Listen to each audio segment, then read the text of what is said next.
ఈ రోజు అయితే మా ఫ్రెండ్ బీచ్కి వెళ్ళడానికి మళ్ళీ ప్లాన్ అయితే వేసేసింది. సరదాగా అయితే అక్కడ తినడానికి బజ్జీలు, దాంతో పాటుగా స్పైసీ చట్నీ, బయట నుండి తీసుకొచ్చిన శనగలు, ఇక అందులోనే ఏదో ఆకుకూర వేసి కర్రీ లాగా చేశారు. ఇందులో అయితే ఉప్పు కారం ఏమీ ఉండదు, చప్పగా బాగానే ఉంటుంది. ఇరానీ కుబుస్ లోకి అయితే బాగా సెట్ అవుతుంది. రైస్ తినే వాళ్ళ కోసం వెజ్ పులావ్. ఎక్కడ అయితే నాన్ వెజ్ ఏమీ తీసుకురాలేదు, సోమవారం కాబట్టి ఆల్మోస్ట్ అందరూ నాన్ వెజ్ తినము.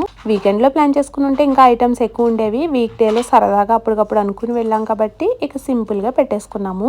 బీచ్ వరకు వచ్చి స్నానాలు చేయకపోతే ఎక్కడ కుదురుతుంది. సరదాగా అయితే ఒక గంట సేపు మంచిగా స్నానాలు అయితే చేసేసాము. కువైట్ లో మాత్రం వేడేమీ తగ్గలేదు. ఈ టైంలో కూడా చాలా వేడిగా ఉంది.